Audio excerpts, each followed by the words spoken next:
The first thing my mother said to me at my sister's engagement dinner wasn't congratulations, it was, "Sit down and stop making a scene, Marin, before you embarrass this family in front of everyone."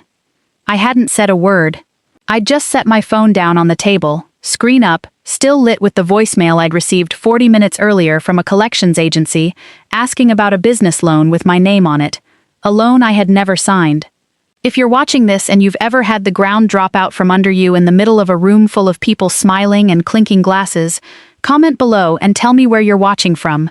Because before I tell you what happened next, I want you to know this story is fictional, but if it feels familiar, that's not an accident. Stories like mine happen more than anyone wants to admit. My name is Marin Whitfield. I'm 33 years old, and I've spent the last 10 years working nights in a trauma unit, the kind of job where you learn to stay calm when everyone around you is falling apart. I thought that skill only applied to strangers bleeding out on a gurney. I didn't know I'd need it for my own family. I want to back up, because none of what happened at that dinner makes sense unless you understand what came before it. I was the responsible one.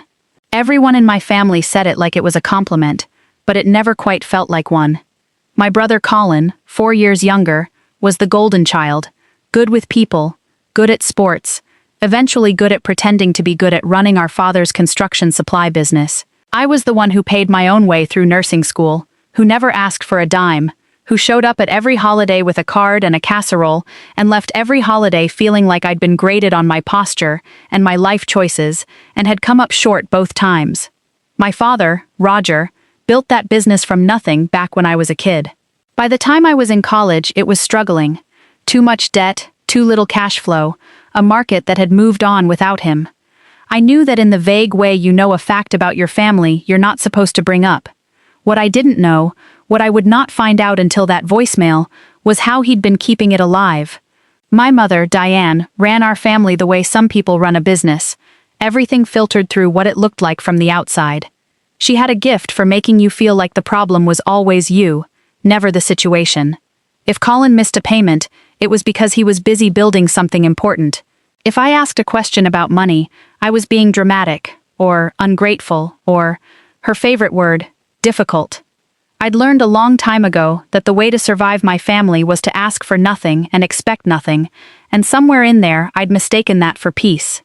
The dinner was at a private room in the restaurant my parents always used for anything they wanted photographed. My sister Ashley isn't part of this story much.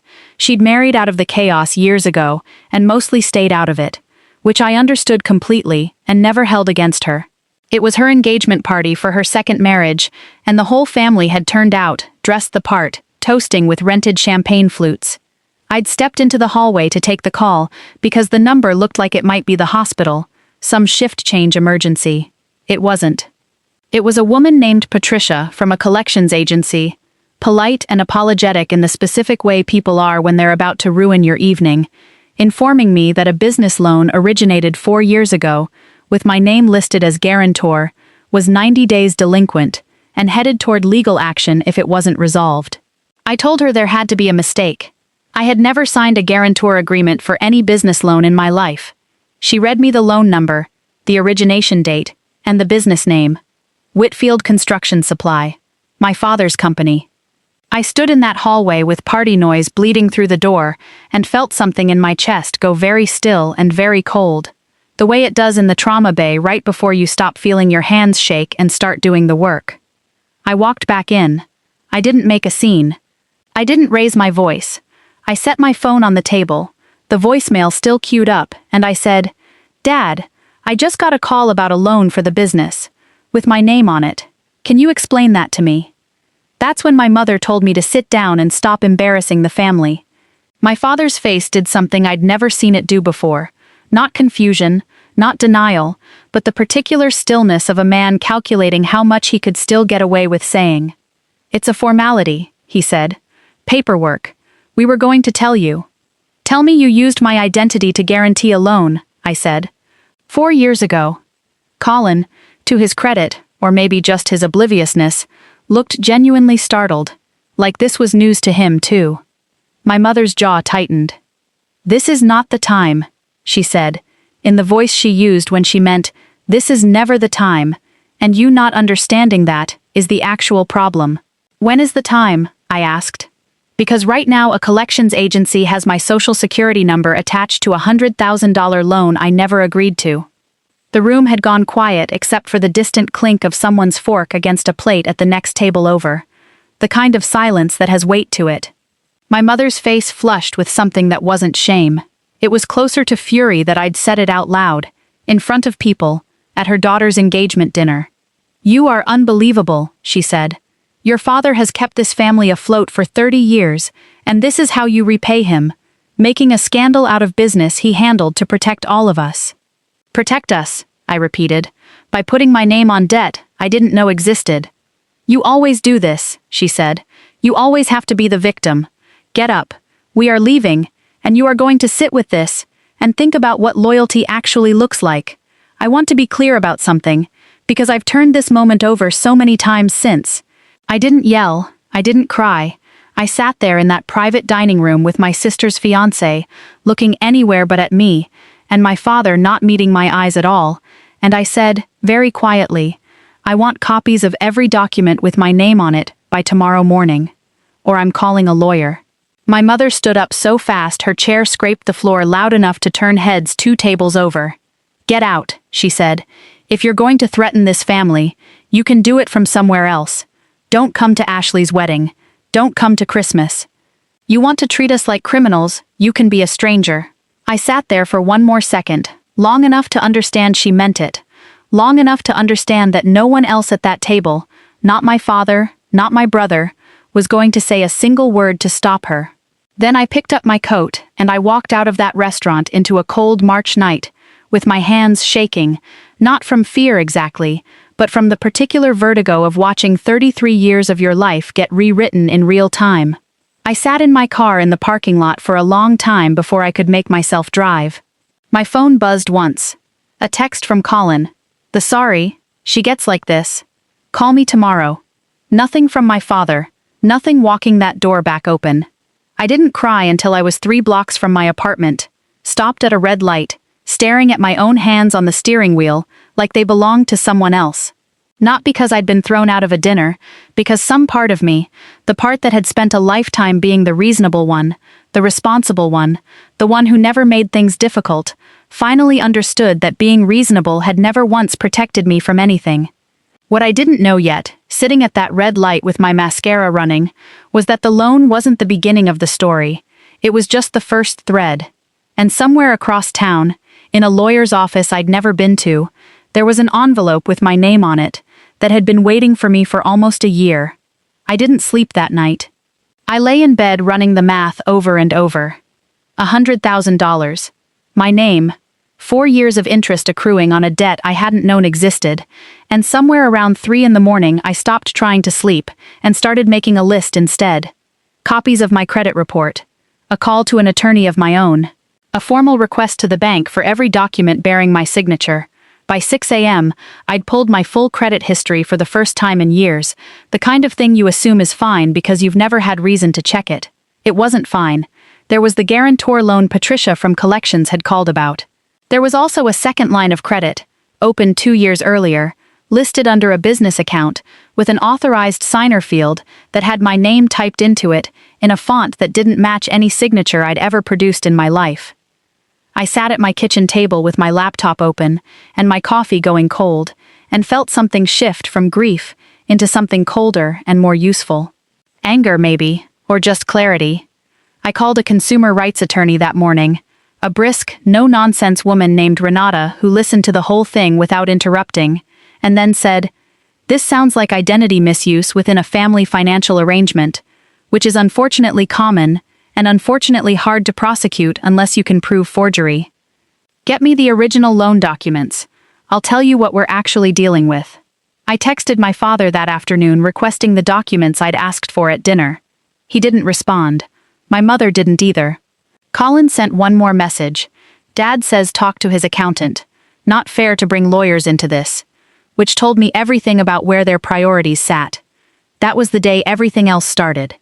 I was on shift at the hospital, midway through a slow Tuesday, when my phone rang with a number I didn't recognize. I almost let it go to voicemail out of sheer exhaustion, but something made me pick up. "Is this Marin Whitfield?" The voice was measured. professional, unfamiliar. My name is Nathaniel Cho. I'm an estate attorney. I've been trying to reach you for several months regarding the estate of Iris Calloway. I understand you may not have received our earlier letters. I actually laughed, a short, disbelieving sound, because the name meant almost nothing to me. A half-memory, a name attached to childhood summers I hadn't thought about in 20 years. I think you might have the wrong Marin Whitfield, I said. I don't really know anyone by that name. She might have been my mother's aunt? We weren't close. She was very specific about locating you, he said. Would you be able to come by my office this week? This isn't something I can fully explain over the phone. I almost said no. I had, after all, just spent the last 2 days learning that people I trusted completely had been using my name without my knowledge, and my instinct toward any unfamiliar official contact was to assume it was one more thing about to go wrong. But there was something in his tone, careful, unhurried, the opposite of my mother's urgency, that made me say yes. His office was in an old brick building downtown, the kind with hand-lettered gold names on frosted glass doors. Nathaniel Cho was younger than I expected, maybe mid-40s, with the calm, exact manner of someone who had spent a career delivering enormous news to people in the smallest possible increments so it wouldn't knock them over. Iris Calloway was your mother's aunt, he said, once I was seated. She passed away 11 months ago. She had, for reasons I believe you'll come to understand, been estranged from most of your family for close to 15 years. You were the exception. I barely remember her, I admitted. I think I met her a handful of times as a kid. My mother didn't talk about her. She talked about you, Nathaniel said, extensively, according to her private journals, which I've read as part of settling her estate. She recalled you as a child who used to visit her without being asked to, who wrote her letters your mother apparently discouraged, and who never once asked her for anything. Something in my chest tightened, an old, half-forgotten warmth I hadn't expected to feel in a lawyer's office over a woman I could barely picture. I didn't know she thought about me at all, I said. I didn't know she was gone. Your family was notified of her death, he said, evenly, watching my reaction. You were not. That was deliberate on someone's part, though I can't say whose. I sat with that for a moment, the specific ugliness of it settling in slowly. Someone in my family had known this woman died and hadn't told me. Miss Whitfield, Nathaniel continued, Iris Calloway left the majority of her estate to you. Not to your mother, not to any other relative. There are conditions attached, and there is a substantial amount of documentation she asked me to share with you personally, in person, before any funds are released. I want to prepare you. This is not a small inheritance. I actually laughed again, the same disbelieving sound from the phone call, because it felt like the universe delivering a punchline to a joke I hadn't finished telling yet. I found out 2 days ago my family used my identity to guarantee a $100,000 loan, I said. Forgive me if I have a hard time believing anything involving my family's money is about to be good news. Nathaniel's expression didn't change, but something in it sharpened with attention. Tell me about that loan, he said, because it may be more relevant to what I'm about to show you than you'd expect. He turned his monitor toward me, and the first thing I saw was a folder labeled, in plain black text, Whitfield. Financial history. Your great-aunt, he said quietly, spent the last several years of her life building a very thorough record of exactly what your parents have done with other people's names, including, I believe, yours. I stared at the screen, at that plain folder name, and felt the floor of the last 2 days tilt again. She had a file on my parents? I said.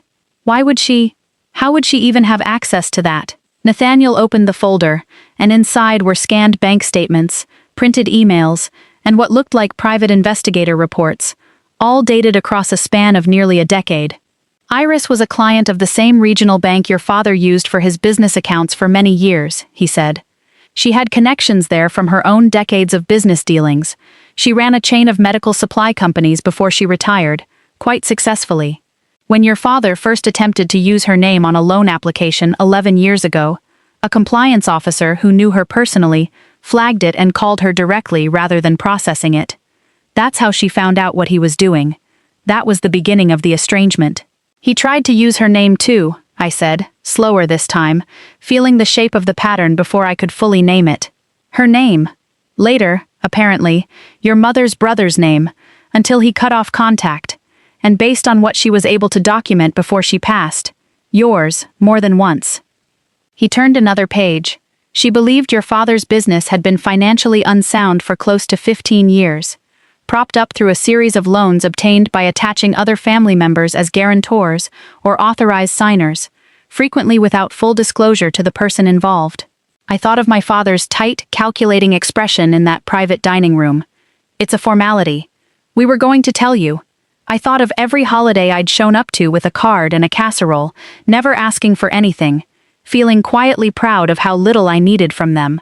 I had thought that made me untouchable. It had made me a resource instead. She tried to warn your mother, Nathaniel said. There's a letter in here, from about 9 years ago, urging her to get you and your brother independent financial advice, warning that your father's practices would eventually catch up with the family.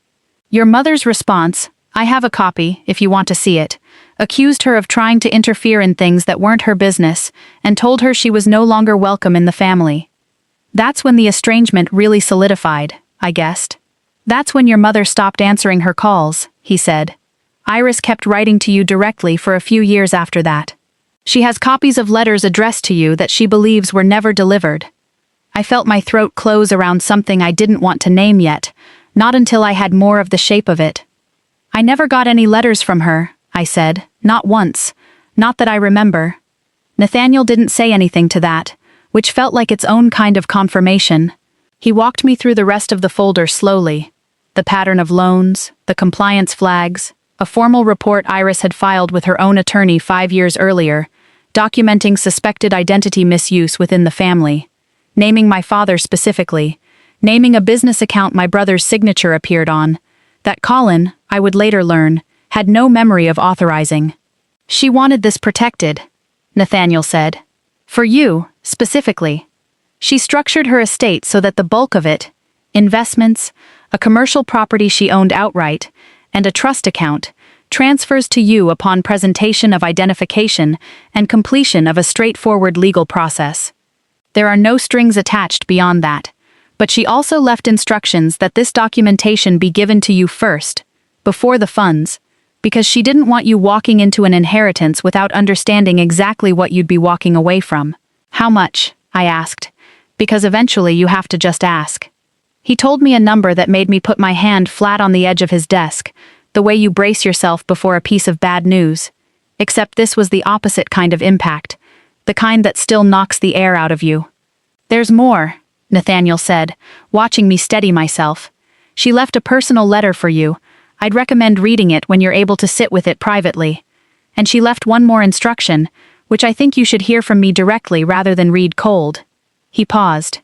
She asked that, once you had this information, I refer you to a colleague of mine who specializes in financial fraud and identity misuse cases. She didn't want you to only receive the inheritance. She wanted you to have the tools to protect yourself from what she believed your parents would eventually do. I sat there in that quiet office with the weight of everything rearranging itself in my chest. Grief for a woman I barely remembered who had apparently loved me steadily and quietly for years. Fury at the family who had erased her from my life twice, once by isolating her, and once by hiding her death from me, and underneath all of it, a cold, clean thread of vindication. I hadn't imagined it. I hadn't been dramatic, or ungrateful, or difficult. Someone had seen exactly what my family was capable of, years before I did, and had spent her final years quietly building the case and the safety net I would need. I'd like that referral, I said. My voice came out steadier than I expected. And I want to read the letter now, not later, now. Nathaniel nodded once, the particular nod of a man who had clearly expected that answer, and slid a sealed envelope across the desk toward me. My name was written across the front in handwriting I didn't recognize, but somehow, impossibly, still felt like it belonged to someone who had known me. I waited until I was back in my car before I opened it, because some things you don't want to fall apart over in front of a stranger, even a kind one. My dear Marin, if you are reading this, it means I am gone, and it also means that somewhere along the way, things went the direction I feared they would. I want you to know first that none of what follows is meant to burden you. It's meant to free you, the way I was never quite free of your grandmother's family myself, until I was much older than you are now. You may not remember me well. You were young, and your visits to me stopped earlier than either of us wanted. I want you to know that was not my choice. I wrote to you for years after your mother stopped bringing you to see me. I don't know what happened to those letters, but I have my suspicions, and I imagine by the time you're reading this, you may have your own. I watched your father build a business on borrowed money and borrowed names for a very long time, Marin. I tried to warn your mother once, and it cost me my place in this family. I do not regret trying. I only regret that I couldn't do more before it reached you. What I can do now is make sure you are not left with nothing, the way I fear they intended. This is yours, freely, without condition, because you were the only person in that family who ever visited me expecting nothing in return. That mattered more to me than you will ever know. Protect yourself, sweetheart. Get good counsel. Trust the people who show up for you without wanting anything back. And please, when you're ready, live a life that is entirely your own. With all my love, Aunt Iris. I read it twice, then a third time, sitting in the parking garage with the engine off, and let myself cry the kind of crying I hadn't done since I was a child. Not delicate, not composed, just a full release of something I hadn't known I'd been holding since that dinner table 2 nights before. Nathaniel's referral was a woman named Priya Adeyemi, a financial fraud attorney with an office 2 floors below his in the same building. I met with her 3 days later, armed with the credit reports I'd pulled, the collections voicemail, and copies of everything Nathaniel had shared with me from Iris's files. Priya read through it methodically, asking sharp, specific questions, and by the end of our first meeting she had a plan laid out in 3 phases. Formal demand letters to the bank disputing the guarantor loan, a request for full documentation of every account bearing my name, and if the pattern held up as she suspected it would, a referral to the district attorney's financial crimes unit. This isn't a family disagreement, she told me plainly. If what your great-aunt documented is accurate, and if it extends to you the way it looks like it does, this is fraud. I know that's a hard word to sit with when it's your own father. But the law doesn't care whose name is on the paperwork. I went back to work that week because I needed something in my life to still make sense in the old, familiar way. Bodies to steady, vitals to read, a rhythm that didn't require me to think about betrayal. It was there, in the middle of a chaotic overnight shift, that I first really talked to Adrian Voss. I'd known Adrian for 2 years, one of the trauma surgeons I worked alongside regularly, the kind of quiet, competent presence you come to trust in an emergency without ever really getting to know outside of one. He found me in the break room at 4 a.m, staring at a lukewarm coffee I hadn't touched, and instead of the usual shift small talk, he just said, "You've been somewhere else all week, you okay?" I almost gave him the automatic answer. Fine, just tired. The one I'd been giving my whole life. Something about the stillness of the hour, or maybe just how tired I was of holding all of it alone, made me say instead, "Not really. It's a family thing. A bad one." He didn't push. He just sat down across from me and said, "Do you want to talk about it? Or do you want someone to just sit here while you don't?"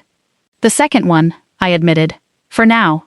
He stayed for the rest of my break in comfortable silence, and when my phone buzzed with a text from Priya, "Bank confirmed the guarantor signature doesn't match any verified sample on file for you.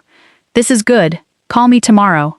I must have made some sound, because he glanced over. "Good news or bad news?" he asked. "I genuinely don't know yet," I said. "Maybe both."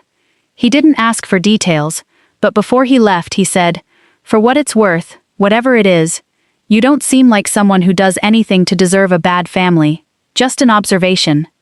Then he was gone, back to his rounds, and I sat there a long time with that sentence settling somewhere it hadn't had room to settle before. The forensic signature analysis came back formally 2 weeks later. It confirmed what Priya suspected.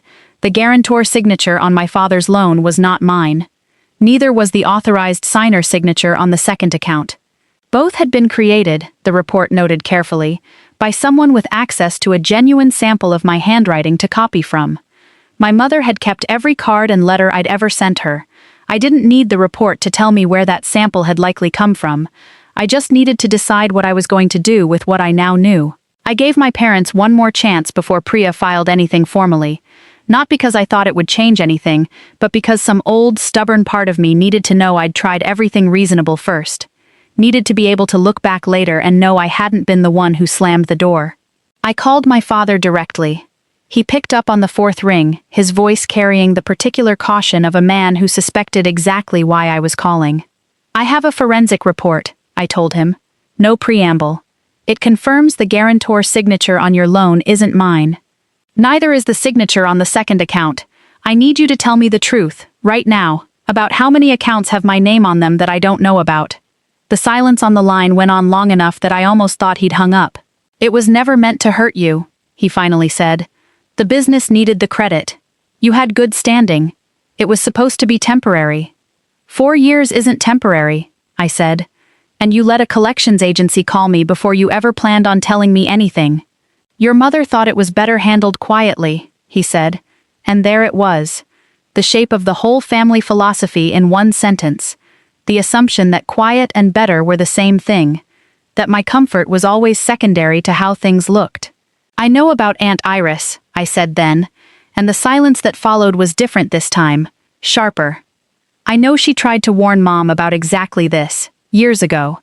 I know she left letters for me that I never got. I know she died almost a year ago and nobody told me." "That woman was never stable," my father said, too fast. The practiced dismissal of someone reaching for the oldest tool in the drawer. "She turned this family against itself over nothing. She turned herself against a family that was stealing from her," I said. "And then she watched you do the same thing to me, from a distance, for years, because you'd already made sure she couldn't get near me to warn me herself." He didn't have an answer for that. What he had instead was my mother's voice suddenly on the line, having apparently taken the phone from him mid-silence, sharp and already furious. "You have no idea what that woman poisoned in this family," she said. "She was jealous, Marin. Jealous of a family she never had, and now you're going to let some lawyer she probably paid off turn you against your own parents over paperwork. It's not paperwork, Mom. It's fraud. There's a forensic report. You are choosing a dead stranger over your own father," she said, and her voice cracked in a way that, once, would have made me apologize on instinct, would have made me soften the whole conversation just to make the crack in her voice stop. It didn't work that way anymore. Something in me had gone past the reach of that particular lever. "I'm choosing the truth," I said. "You have until Friday to send Priya Adeyemi copies of every account with my name on it, voluntarily, or she files the report with the DA's Financial Crimes Unit and it stops being a family conversation." My mother's response was to hang up on me. I sat there, holding my silent phone, and felt, for the first time in this entire ordeal, something closer to calm than grief. I had done the reasonable thing, one final time, and they had done exactly what Iris's letters said they would. Friday came and went with no documents and no contact, except a strange voicemail Priya received from an unknown number identifying itself as a family friend, urging her to drop the matter for the sake of an elderly, ailing man's reputation. A description that fit nothing about my 63-year-old, perfectly healthy father, except as an obvious attempt to generate sympathy before anyone had heard the facts. 2 weeks after that, Colin called me, and for the first time in this whole story, I heard something in my brother's voice that sounded less like an enabler and more like someone waking up in the middle of a fire he hadn't noticed was burning. "Mom and Dad tried to open a business line of credit using my name for a second time last month," he said. "I only found out because a friend at the bank flagged it and called me directly, same as what happened with Aunt Iris apparently. Years ago. Marin, I think it's not just you." "I know," I said. "It's not just us either. Priya thinks it goes back over a decade." There was a long pause. "What do I do?" he asked. And for the first time since I could remember, my little brother sounded genuinely lost rather than golden. I told him to call Priya himself. He did, within the hour. The formal complaint went to the district attorney's Financial Crimes Unit 6 weeks after that first dinner. It named specific loans, specific dates, specific discrepancies verified by 2 separate forensic document examiners. It included Iris's own 5-year-old report to her attorney, now unsealed as part of her estate, documenting the same pattern against her. It included, eventually, Colin's own signed statement. My father was charged with financial identity fraud in 2 separate counts within the month. My mother was named as a co-conspirator on one count, tied to the falsified signature samples, once investigators matched the handwriting on the fraudulent documents to a set of my old childhood birthday cards recovered, with a warrant, from a filing cabinet in my parents' house. Cards I had written her myself, years ago, never imagining they'd become evidence. I wasn't in the room for their arraignment. I didn't need to be. Priya called me afterward with the outcome. Both released on bail, both barred from opening new financial accounts pending trial, a formal restitution order already in motion for the fraudulent loans. My credit and Colin's fully restored and legally protected going forward. I sat in my apartment that evening, Adrian on the other end of a phone call I hadn't quite realized had become a regular part of my evenings, and told him it was over, or at least the part that was in my hands was over. "How do you feel?" he asked. The same quiet, unhurried question Nathaniel had once let sit in the air of his office. "Lighter," I said, and meant it. Like I finally put something down I didn't know I'd been carrying my whole life. The trial itself took the better part of a year, longer than anyone wants family matters to take, full of the slow, unglamorous machinery of continuances and evidence review that television never shows you. I testified once, plainly, without theatrics, the way I'd learned to speak in a trauma bay when the truth mattered more than how it sounded. My father eventually pleaded to a reduced charge in exchange for full restitution and a suspended sentence with probation. My mother's case resolved similarly, on the condition of a formal restitution schedule and 5 years of financial monitoring. I won't pretend there was a clean, cinematic moment where the truth set everyone free and my family healed into something whole. That isn't how any of this actually works. What happened instead was quieter and, I think, more honest. My father sent one letter, months after the plea, admitting, in the careful, guarded language of a man still more concerned with his own account of things than with the damage he'd done, that he had let his fear about the business become bigger than his responsibility to his children. My mother has not reached out at all. I don't know if she ever will. I've made a kind of peace with that. I couldn't have imagined making a year ago. Colin and I talk regularly now, in a way we never really did growing up. Two people who found out the hard way that they'd both been used as tools by the same two people, and had never once compared notes. He moved out of the business entirely, started over in a field that has nothing to do with our father's name, and told me once, half joking and half not, that watching me refuse to back down was the first time in his life he understood that walking away from your family wasn't the same thing as betraying them. Aunt Iris's inheritance, once the estate cleared, gave me something I hadn't had in 10 years of disciplined, careful living: room to breathe. I paid off my own modest debts first, quietly, the way she would have wanted, and then I did something I'd never once let myself imagine. I bought a small house outside the city, nothing extravagant, with a porch and an overgrown garden I've been slowly learning to tend, because she left me a note once, in that folder of letters, saying she always regretted not having more time to teach me to grow things. Adrian and I didn't rush anything, which somehow made it feel more real than anything rushed ever could have. He was steady through the parts of this that had nothing to do with romance at all, showing up with coffee on court dates, sitting quietly on the other end of hard phone calls, never once asking me to be anything other than exactly as tired or as angry or as uncertain as I actually was. Somewhere in the space between all of that, without either of us marking the exact moment, it became something neither of us wanted to walk away from. He helped me put in the garden beds last spring. We're planting tomatoes this year, the kind Iris used to grow, according to an old photo Nathaniel found tucked into her files and mailed to me, unprompted, just because he thought I'd want it. I visited her grave once the headstone was finally placed, on a quiet morning in early summer, the kind of morning she probably would have spent in her own garden.